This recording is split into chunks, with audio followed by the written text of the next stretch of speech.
नमस्कार बच्चों, आपका मेरे YouTube चैनल प्राइमरी ज्ञान पाठशाला में स्वागत है। आज हम पढ़ेंगे कक्षा 5 का चैप्टर नंबर 12 है प्रतिशत यानी परसेंटेज। तो इसको हम बहुत ही सरल और आसान भाषा में पढ़ेंगे। ये क्लास 5 का 12th चैप्टर है, यूपी बोर्ड का किताब से लिया गया है परसेंटेज। तो आइए शुरू करते हैं। चैप्टर का नाम है प्रतिशत। आप ये देख पा रहे होंगे प्रतिशत, ये इसको हम समझने की कोशिश करेंगे। प्रतिशत का अर्थ क्या होता है? प्रतिशत यानी प्रतिधन शत, यहाँ में लिखा है प्रतिधन शत, अर्थात प्रत्येक 100 में से, प्रत्येक 100 में से लिया गया हिस्सा प्रतिशत। जैसे आपने सुना होगा 100%, इसका मतलब समझ में आता है 100% का मतलब क्या है? कोई पूछता है कि आपने ये इसका आंसर ये दिया है, तो पूछते कहते हैं कि ये नहीं, ये तो 100% सही है। वो आदमी 100% सही था। 100% मतलब पूरा यानी होल, यानी पूरा सही था। 100% मतलब पूरा। तो किसी 100 में से, प्रत्येक 100 में से जो हिस्सा होता है उसे कहते हैं प्रतिशत। यहाँ एक आप साड़ी देख पा रहे होंगे। इस साड़ी में ये सारे जो बॉक्सेस हैं, ये बॉक्स पूरे काउंट करेंगे तो ये 100 बॉक्सेस हैं। इनको मैंने प्रतिशत में समझाने की कोशिश करिए। यहाँ आप देख पा रहे हैं लाल रंग के कितने बॉक्स हैं? लाल रंग के एक बॉक्स है, यानी 100 में से एक लाल है। 100 में से एक लाल, यानी 100 में से एक है जो लाल रंग का है। इसका मतलब हुआ 1%। इसका मतलब 1%। 100 में से एक कितना? टोटल हमारा लाल कलर के कितने बॉक्स हैं? एक। कितने में से? 100। तो 1/100।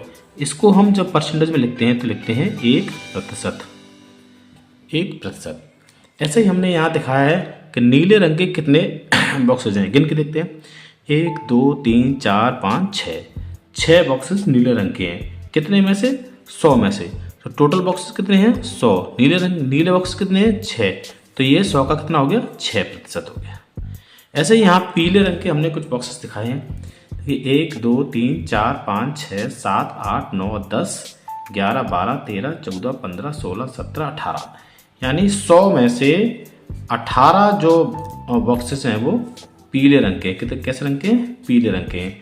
इसका मतलब है 18/100 यानी 18%। प्रत्येक 100 में से जो हिस्सा है उसको हम प्रतिशत कहते हैं। तो ये 100 में से पीले रंग के कितने बॉक्सेस थे? 18। तो ये 18% हो गया। 100 में से ये नीले रंग के कितने बॉक्सेस थे? 6। ये 6% हो गया। लाल रंग के बॉक्सेस थे 1, ये 1% हो गया। ऐसे ही हमने कुछ एग्जाम्पल दिए हैं। 100 में से 1, 100 में से 1 का मतलब होता है 1/100 यानी 1%। जो हमने अभी यहाँ बताने की कोशिश करी, 100 में से 1 लाल रंग का था, वो हमने उसको 1% दर्शाया था। जैसे 100 में से 25, 100 में से 25 क्या होगा? 100 में से 25 यानी 25/100 बराबर 25%। ये जो हर होता है 100, जो हर नीचे लिखा होता है, इसको हम प्रतिशत लिखते हैं। प्रतिशत का चिन्ह ये होता है, ऐसा करके ये प्रतिशत का चिन्ह होता है। ऐसे यहाँ 100 में से 8 बराबर लिखेंगे 8/100 यानी 8%। इसका मतलब है कि प्रतिशत प्रत्येक 100 में से, इसका मतलब है प्रतिशत। हमने यहाँ इसकी थोड़ी परिभाषा को थोड़ा डिफाइन करने की कोशिश करिए। इसका मतलब है कि प्रतिशत प्रत्येक 100 में से लिया गया भाग। ये क्या था? 100 में से 25, ये क्या था? 100 में से लिया गया एक हिस्सा था 25।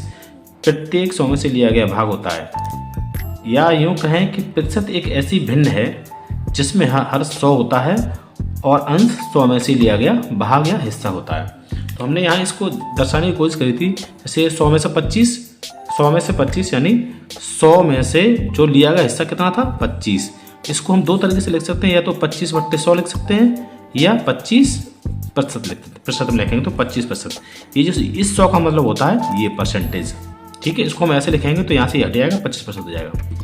तो इसका मतलब ये हुआ प्रत्येक 100 में से लिया गया भाग होता है, उसे कहते हैं प्रतिशत। एक ऐसी भिन्न जिसमें हर 100 होता है और अंश उस 100 में से लिए गए हिस्से को कहते हैं, वो होता है प्रतिशत। चलिए प्रतिशत को भिन्न में बदलना कैसे सीखते हैं। प्रतिशत को भिन्न में बदलना, किसी प्रतिशत को भिन्न में बदलने के लिए प्रतिशत के संख्यात्मक मान को 100 से भाग देते हैं। परिभाषा है, किसी प्रतिशत को भिन्न में बदलने के लिए प्रतिशत के संख्यात्मक मान को 100 से भाग देते हैं। अब यहाँ दिया है 4%, इसको हमें क्या करना है, भिन्न में बदलना है। तो संख्यात्मक मान क्या है 4, तो हमने 4 में कितने का भाग दिया 100 का, तो ये 4/100 हो गया, ये भिन्न बन गया। इसको और सरल करेंगे तो हम 4 का भाग देंगे, तो 4 एकन ये कट गया, 4 एकन 4 और 4 का 25 बार जाएगा, 25 चौक 100 होता है, 4/1/25, ये इसका सरलतम रूप आ गया 4% का भिन्न। समझ में आया आपको, समझ में आया होगा 4% का तो सरलतम रूप हो गया 4/100 बराबर 1/25। यहाँ हमने बताया है कि प्रतिशत को भिन्न में कैसे बदलते हैं। प्रतिशत को भिन्न में बदलने के लिए प्रतिशत के संख्यात्मक मान में 100 का भाग देते हैं। जितने भी प्रतिशत को अगर हमें भिन्न में बदलना है तो जो संख्यात्मक मान दिया होता है उसमें हम 100 का भाग देंगे तो प्रतिशत का वो आ जाएगा। हमने दिया है 25% को, यहाँ 25% को हम भिन्न में बदल लेंगे, तो 25% में 25 क्या है, ये संख्यात्मक मान है, प्रतिशत का संख्यात्मक मान है।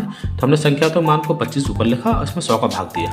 अब इसको हम काटेंगे, 25 एकन 25 और 25 चौक 100, ये 1/4 हो गया, इसका भिन्न रूप हो गया। 25% का 1/4 भिन्न रूप हो गया। 25% को हम भिन्न में कैसे बदला, जो संख्यात्मक मान था प्रतिशत का संख्यात्मक मान, 25% का संख्यात्मक मान क्या था 25, इसमें हमने 100 का भाग दिया, इसको काटा 25 सेकंड 25 और 25 चौक 100, ये 1/4 क्या हो गया, भिन्न रूप हो गया इसका।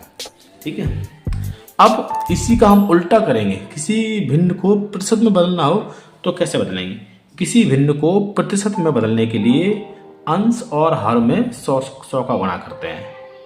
किसी भिन्न को प्रतिशत में बदलने के लिए अंश और हर में 100 का गुणा करते हैं। हर के 100 की जगह पर हम प्रतिशत का चिन्ह लगाते हैं। ठीक है, एक बार फिर से पढ़ते हैं। किसी भिन्न को प्रतिशत में बदलने के लिए अंश और हर में 100 का गुणा करते हैं। कितना गुणा करते हैं 100 का, और गुणा करते हैं हर के 100 की जगह पर हम क्या लगाते हैं, प्रतिशत का चिन्ह लगाते हैं। तो देखते हैं एग्जाम्पल, जैसे 1/4 को यहाँ प्रतिशत में बदलना दिखाया है। कैसे बताया, 1/4 हमने क्या किया कि 1/100 का गुणा करेंगे ऊपर नीचे अंश और हर में, तो अंश 1 है 100 और हर 4 है, तो हम क्या करेंगे 1/4 में गुणा 100 ऊपर और 100 नीचे, 100 इसका हम भाग देंगे, 4 दूनी 8 और 4 पंजे 20, 25, ये 25/100 आ गया कि हमें प्रतिशत में बदलने के लिए 100 जरूरी है। जो नीचे का 100 है उसकी जगह हम क्या करेंगे, परसेंटेज का चिन्ह लगा देंगे। जैसे यहाँ पर हमने किया 1/4, इसमें ऊपर 100 का गुणा किया, नीचे 100 का गुणा किया, यहाँ क्या किया 4 से हमने 100 को ऊपर वाले को काट दिया, 25 आ गए, 25/100 हो गया। इस 100 की जगह हम क्या करेंगे, जो हर की जगह 100 होता है, हर में जो 100 का गुणा करते हैं उसकी जगह हम क्या करते हैं, प्रतिशत का चिन्ह लगाते हैं। तो उसको हमने गुणा किया, यहाँ प्रतिशत का चिन्ह लगा दिया, तो 25% हो गया। ऐसे ही यहाँ 1/10, 1/10 को बदलना दिखाया है। 1/10 में क्या किया है हमने, यहाँ 1/10 ये 100 का गुणा किया, ऊपर 100 का नीचे 100 का, यानी 1/10 गुणा 100 गुणा 100 बराबर क्या हुआ 100/10 गुणा 100, इसका दिया 10 बार, और ये जो 100 है इसकी जगह हम क्या करेंगे, परसेंटेज चिन्ह लगाएंगे, तो 10%, ये हो गया इसका उत्तर। तो हमने सीखा ये किसी भिन्न को प्रतिशत में कैसे बदलते हैं। किसी भिन्न को प्रतिशत में बदलने के लिए अंश और हर में 100 का गुणा करते हैं। जो ऊपर नीचे वाला जो हर वाला जो 100 होता है उसकी जगह हम प्रतिशत का चिन्ह लगा देते हैं और उसका सॉल्व कर लेते हैं। ऐसे ही यहाँ पर कुछ अभ्यास प्रश्न दिए जा रहे हैं, उनको आप करने की कोशिश करना है। 100 में से 20 कितने प्रतिशत होगा। हमने पीछे पढ़ा था कि किसी इस प्रत्येक 100 में से लिए गए हिस्से को उसका प्रतिशत कहते हैं। ये 100 में से कितना हिस्सा लिया जा रहा है 20, तो ये कितना हो गया 20% हो जाएगा, 20%। आप कोशिश करिए एक बार डिटेल में आप करने की कोशिश करना। 25% को भिन्न में बदलो। 25% को भिन्न में कैसे बदलेंगे। प्रतिशत को भिन्न में बदलने के लिए हमने क्या बताया कि जो संख्यात्मक मान होता है, प्रतिशत का संख्यात्मक मान में हम 100 का भाग दे देते हैं, तो वो संख्या प्रतिशत भिन्न में बदल जाती है। इसमें तीसरा प्रश्न है 1/25 को प्रतिशत में बदलो। 1/25 को प्रतिशत कैसे बदलेंगे। जब किसी भिन्न को हम प्रतिशत में बदलते हैं तो अंश और हर में हम 100 का गुणा कर देते हैं। ऊपर भी 100 का गुणा करेंगे, नीचे भी 100 का गुणा करेंगे। उसके बाद जब हम सॉल्व करेंगे तो नीचे का जो 100 होगा उसकी जगह तो हम परसेंटेज का चिन्ह लगाते हैं, बाकी संख्या को सॉल्व करते जो आता है उसमें वो उतना प्रतिशत हो जाएगा। प्रतिशत से आप क्या समझते हैं। प्रतिशत क्या है ये हमने परिभाषा दी थी, एक बार हम फिर से इसको रिवाइज कर देते। प्रतिशत से आप क्या समझते हैं। प्रतिशत का मतलब होता है प्रत्येक 100 में से। प्रतिशत का मतलब होता है प्रत्येक 100 में से। 100 में से जो हमने साड़ी से भी बताया था कि प्रत्येक 100 में से जो लिया गया उत्सव वो प्रतिशत कहलाता है। ठीक है, आज हमने सीखा प्रतिशत किसे कहते हैं, प्रतिशत की परिभाषा, अर्थ, प्रतिशत को भिन्न में कैसे बदलते हैं ये भी हमने सीखा, भिन्न को प्रतिशत में कैसे बदलते हैं हमने सीखा। अगर आपको ये वीडियो समझ में आया हो तो उसको लाइक करें, शेयर करें, सब्सक्राइब करना ना भूलें, जिससे मैं आपको ऐसे ही नए नए वीडियो बहुत सरल भाषा में और छोटी छोटी वीडियो आपको देता रहूँगा। आगे हम पढ़ेंगे, इसके बाद जो अगला नेक्स्ट सेशन होगा उसमें हम पढ़ेंगे प्रतिशत को दशमलव में बदलना, दशमलव को प्रतिशत में बदलना, किसी राशि का दिया हुआ प्रतिशत कैसे निकालते हैं, ये आने वाले वीडियो में पढ़ेंगे। तो आज के लिए इतना ही, धन्यवाद।